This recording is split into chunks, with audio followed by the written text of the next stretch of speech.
Imagine a thriving, powerful fortress of faith suddenly losing its lifeblood.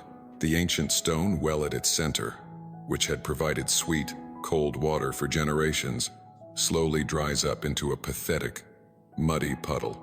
The brothers inside are starving not just for water, but for peace, suffocating under the weight of their own hidden betrayals. Now, imagine that their only hope for physical and spiritual survival rests entirely in the hands of a man they cast out into the lethal desert decades ago. A man they falsely condemned to die, stripping him of his name, his dignity, and his place among the faithful. Why does history so often reveal that the institutions built to protect the truth are sometimes the very ones that exile it? What happens when a righteous, proud community realizes they threw away the only vessel of grace they desperately need? This isn't just a story about ancient monastic politics. It is a terrifying and beautiful mirror of the human heart. It asks us what we do when God's justice looks absolutely nothing like human revenge, and how a victim of profound betrayal responds when the power of life and death over their abusers is finally placed in their scarred hands. The heavy oak doors of the fortress monastery slammed shut with a concussive thud that seemed to rattle the very foundations of the earth.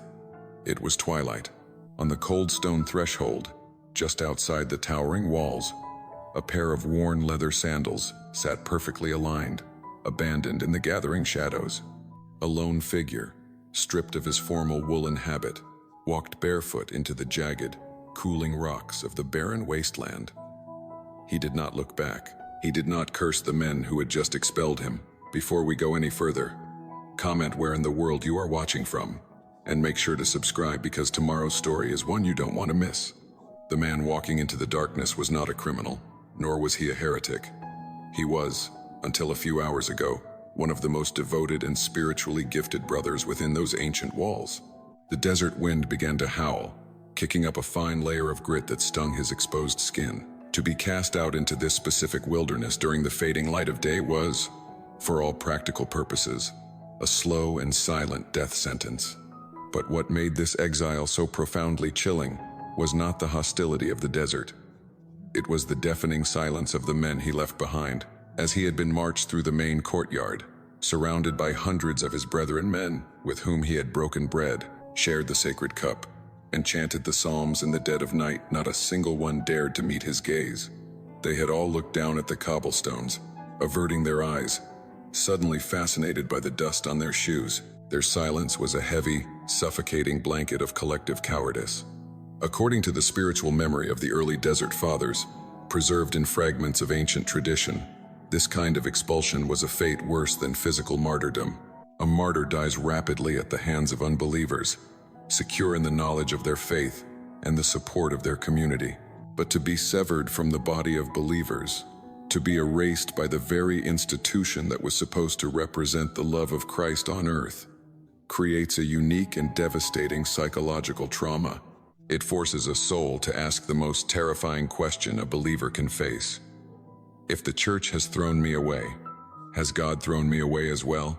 The man continued to walk, his bare feet catching on sharp flints and dried thorns, each step leaving a faint imprint of blood on the pale earth.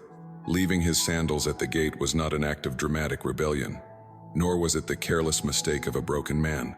It was a deeply symbolic gesture of absolute surrender.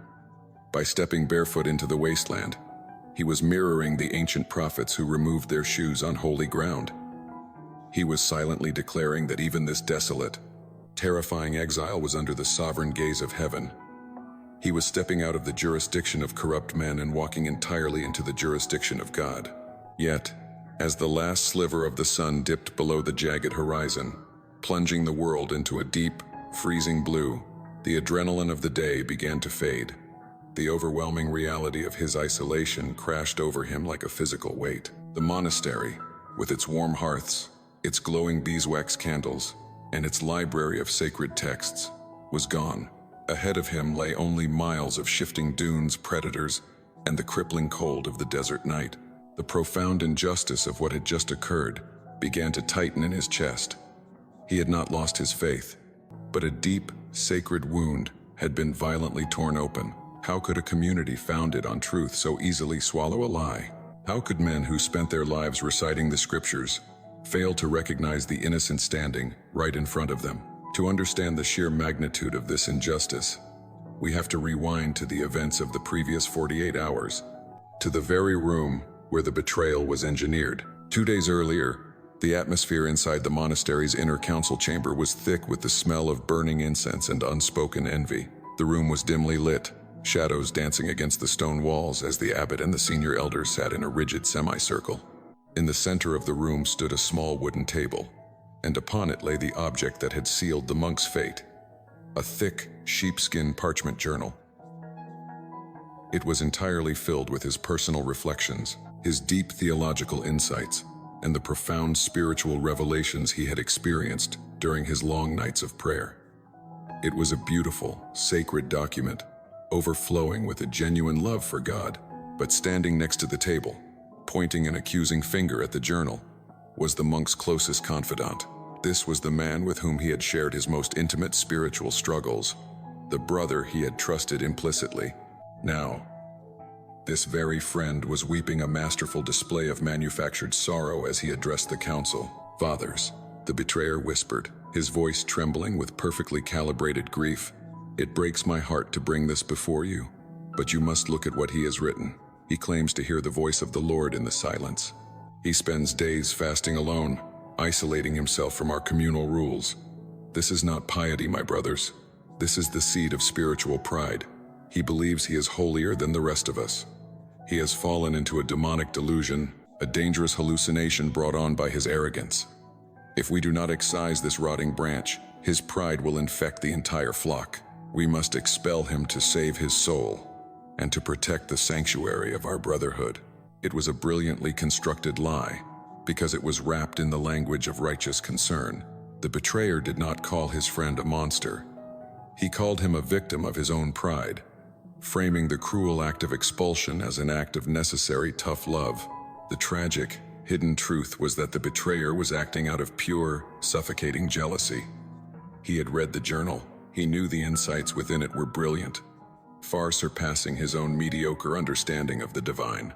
Terrified that his friend would soon be elevated to a position of authority, threatening his own ambitions within the monastery's political hierarchy, the betrayer struck first. He used the community's fear of heresy to orchestrate an assassination of character. The abbot, an old man who had grown overly fond of institutional order and deeply fearful of anything that disrupted the daily routine, did not bother to read the journal carefully. He looked at the weeping accuser, then at the silent, stunned accused. The false explanation was easier to digest than the complex reality of a man truly touched by grace. The first visible layer of exclusion was swift and brutal. The abbot stood up, walked over to the wooden table, and picked up the parchment journal. Without a word of theological debate, he tossed the manuscript into the roaring fire of the hearth. The monk was forced to watch as the edges of the sheepskin curled, blackened, and burst into bright orange flames. Pages of heartfelt prayers and hard-won spiritual wisdom crumbled into useless gray ash in seconds. It was a profound violation, a physical destruction of his inner life. But the humiliation did not end there. The abbot turned to him and methodically unfastened the heavy wool cloak from the monk's shoulders, the garment that signified his belonging, his brotherhood, his identity. As the cloak slipped to the stone floor, the abbot delivered the final blow. "Your name will be struck from the morning diptychs. We will no longer pray for you in the gathering of the faithful. You are severed from this body. May the harshness of the desert teach you the humility you failed to learn among us." The monk stood shivering in his simple linen undertunic, the warmth of the fire completely failing to touch the sudden, icy dread expanding in his chest.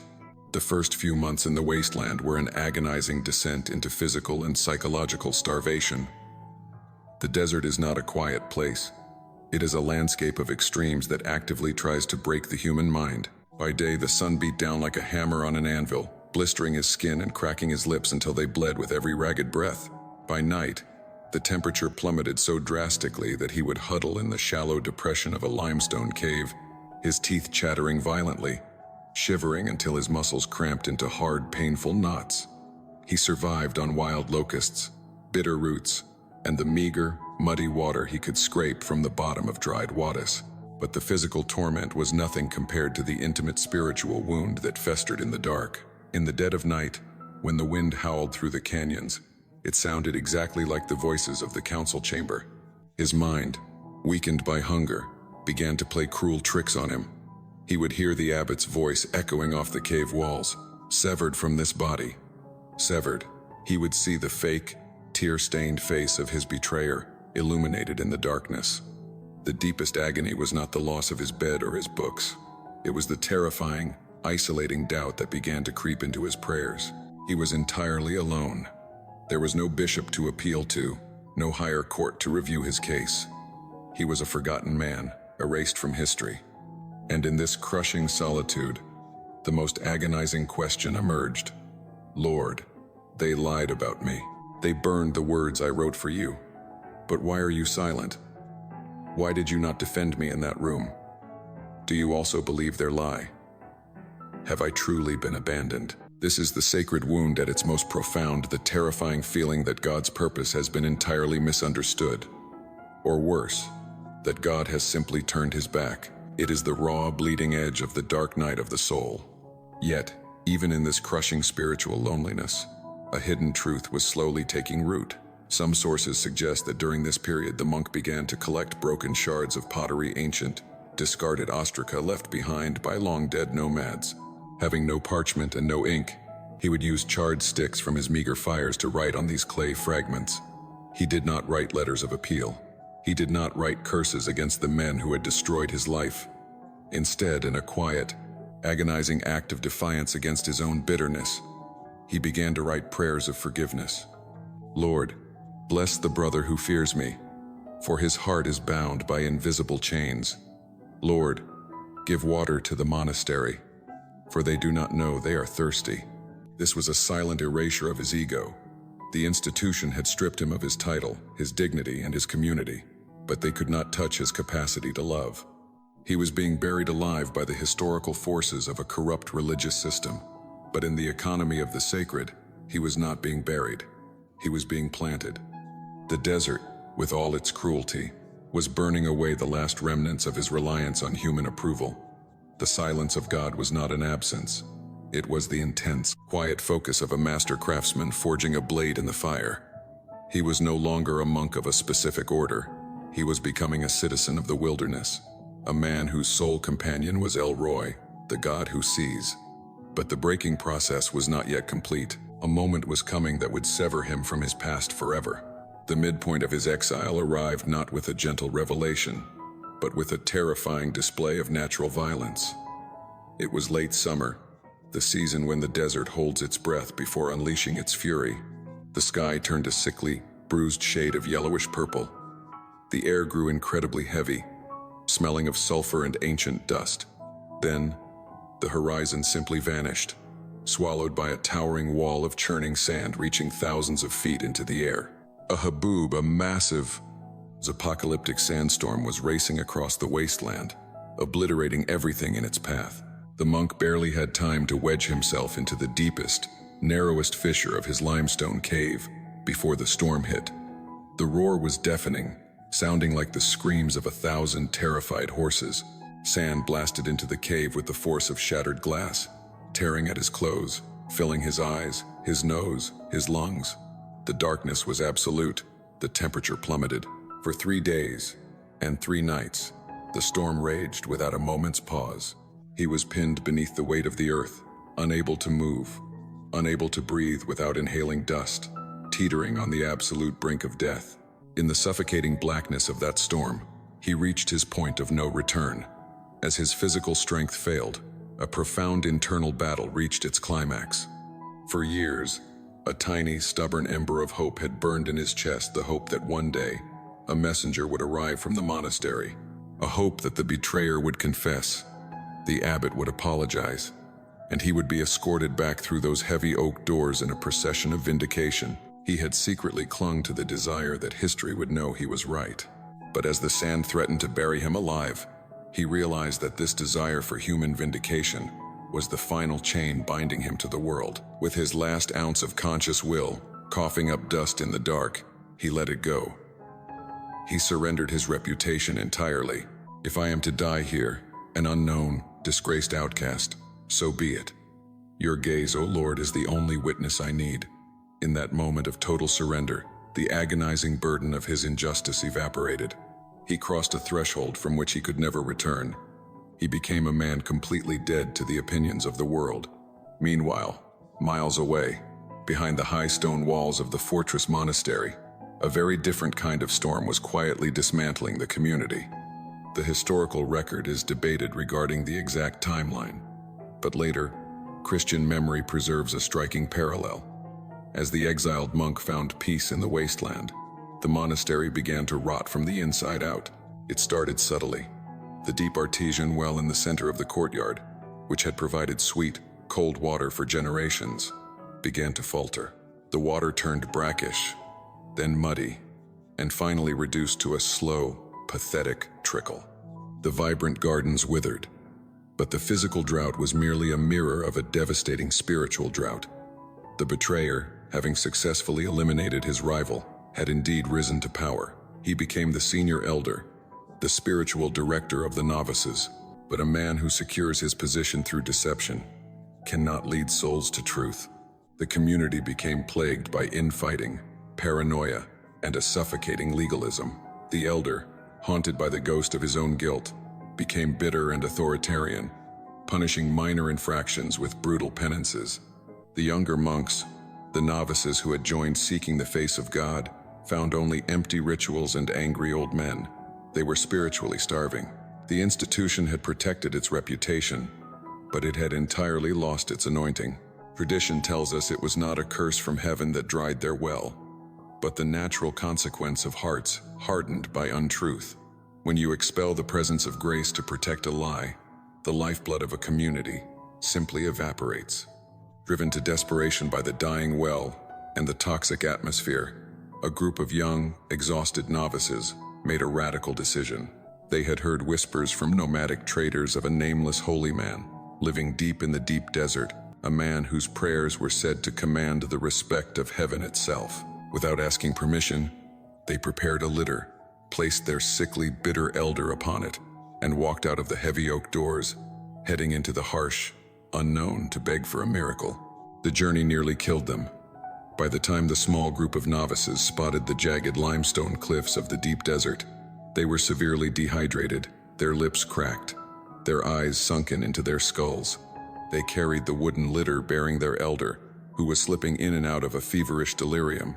They dragged themselves up the rocky incline toward the dark mouth of a cave, collapsing in the dust just as a figure emerged from the shadows. The old hermit stood before them. He was unrecognizable from the man who had been cast out decades ago. His skin was baked to the color of dark leather. His hair and beard were long, white, and wild. He wore a tunic woven from rough palm fibers, and his eyes held the terrifying, calm depth of the desert sky. The hermit stopped. His gaze fell upon the novices, and time seemed to freeze. Woven into the shoulders of their dusty cloaks was a familiar insignia, a gold cross entangled with a vine. It was the crest of his old monastery. His eyes then moved to the wooden litter, resting in the dirt. Lying there, gasping for breath, frail and broken, was the man who had orchestrated his destruction, the betrayer. This was the moment of public confrontation. Though it looked nothing like a courtroom, it was a confrontation of realities. The novices, unaware of the history, threw themselves face down in the dirt at the hermit's bare feet. "Father," one of the young men croaked, his voice cracking with desperation, "have mercy on us. Our well is dry. Our community is dying. Our elder is sick unto death, and there is no peace left in our walls." The traitor said, "You speak with God. Please, we have nothing left. We are entirely broken." The hidden truth of the last several decades was suddenly laid bare in the glaring desert sun. The institutional powerhouse, with all its political maneuvering, its heavy oak doors, and its righteous council chambers, had been reduced to a handful of starving boys begging in the dirt. And the man they had thrown away as garbage, the man they had condemned as a heretic, stood before them as their only hope of salvation. The system of exclusion had bankrupted itself. The cost of their institutional cowardice, of their willingness to believe a comfortable lie over a challenging truth, had resulted in the total spiritual collapse of their home. The hermit stood motionless, the wind pulling at his white beard. Inside his chest, The old wound throbbed for a fleeting second. He had the absolute power to destroy them. He could reveal his name right then and there. He could look at the novices and say, "Behold the man your elder lied about. Behold the innocent man your monastery discarded. Your drought is the justice of God upon your wicked house." He could have demanded a public confession. He could have forced the dying betrayer to crawl through the sand and beg for forgiveness. It would have been a mathematically perfect, legally justified revenge. But the desert had burned away his desire for the mathematics of human justice. He looked at the dying man on the litter. He didn't see a monster. He saw a terrifyingly empty, terrified human being who had spent decades locked in a prison of his own making. He saw the horrific weight of living a lie.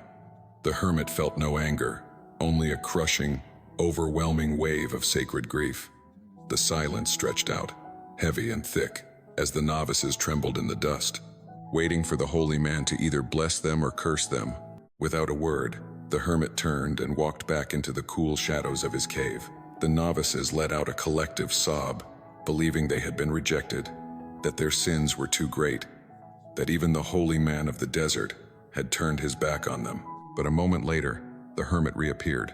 In his scarred, weathered hands, he held a small, chipped wooden cup.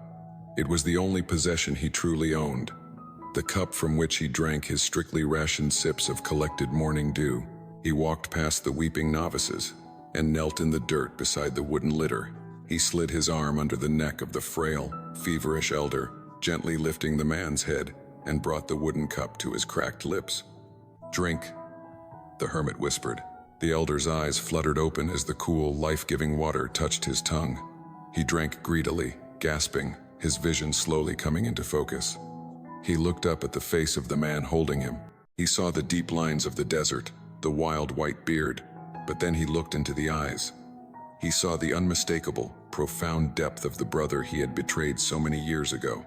Then, his gaze fell to the hermit's hands, hands that bore the distinct, jagged scar from an accident they had both survived when they were young novices together. The realization hit the dying man with the force of a physical blow. The holy man they had crossed the wasteland to find, the savior holding water to his lips, was the very man he had thrown into the fire. The elder's body began to violently shake. He didn't speak a word of justification. He didn't offer a carefully crafted theological excuse. The sheer, terrifying weight of the grace he was receiving, grace he absolutely did not deserve, broke him completely. He turned his face into the hermit's chest and began to sob, the tears of a ruined man soaking into the rough palm fibers of the hermit's tunic. In that weeping, decades of pride, paranoia, and lies were violently washed away. "I know," the hermit whispered gently, his voice like the deep rumble of the earth. "I know. It is forgiven. It was forgiven a long time ago. Be at peace." This was the specific, morally symmetrical restoration. The justice of God did not look like lightning striking the monastery. It looked like the absolute vindication of the hermit's spiritual honor, proven not by a council decree, but by his capacity to love his enemy into repentance. The dignity he lost when his cloak was stripped from him was restored 100-fold in his unassailable spiritual authority. The betrayer was not punished with humiliation. He was punished with the unbearable, beautiful agony of true mercy. The elder died later that evening, not in terror, but in a state of profound, broken peace, his head resting in the lap of the man he had once destroyed. As the sun began to set, painting the desert in streaks of violent crimson and deep violet, the young novices stood quietly, awestruck by the sacred weight of what they had just witnessed. Though they still did not fully understand the history, the old hermit stood up. He reached to his shoulders and unfastened his rough, sun-bleached tunic. He walked over to the youngest, most shivering novice, and gently draped the garment over the boy's shoulders. It was a reversal of his darkest hour. The institution had once stripped him of his belonging. But now, out here in the barren wasteland, he was the one clothing the institution, covering their shame, and restoring their broken lineage. He handed the boy the chipped wooden cup. The sacred memory preserves that when those boys returned, the well at the monastery began to flow again. Not because a magic spell was cast, but because they carried the truth of the desert back with them. The final image remains etched in the spiritual archives. A nameless old man, standing barefoot in the cooling sands, watching the young men walk back toward the world, perfectly content to be forgotten by history, knowing that he was entirely known by God. The story of the exiled desert monk leaves us with a profound spiritual paradox. Sometimes, being violently pushed out of the inner circle is the only way to be pulled into the true heart of God. When we experience profound injustice, especially at the hands of those who claim to represent the sacred or the moral good, our immediate human instinct is to crave a lightning bolt of divine retribution. We want the world to see our vindication. We want the hidden truth exposed and our abusers publicly humiliated. But the desert teaches a very different, far more demanding theology. The silence of heaven in the face of our suffering is rarely an absence. Often, it is a crucible. God allowed the monk to be stripped of his religious status, so that his faith could no longer rely on human approval or institutional safety. By removing him from a corrupt, jealous system, God wasn't burying him, he was hiding him. He was preserving a pure spring of grace, while the institution withered from its own toxic pride. The most challenging lesson here is the shape of ultimate justice. True spiritual vindication did not look like the monk standing in self-righteous judgment over his betrayer. It looked like a chipped wooden cup of water offered to a dying enemy. It requires immense spiritual courage to refuse to become the monster that hurt you.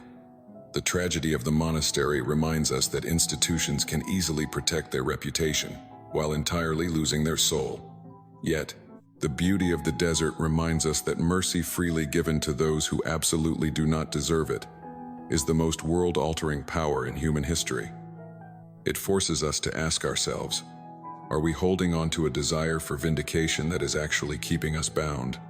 Or are we willing to let go and become a source of living water? Thank you for walking through the deep desert with us today. If this story resonated with you, or perhaps brought comfort to a hidden wound of your own, please gently hit the like button and share this video with someone who might need to hear this message of hope and restoration. Make sure to subscribe too so we can continue uncovering these sacred histories together. I would love to read your thoughts in the comments below.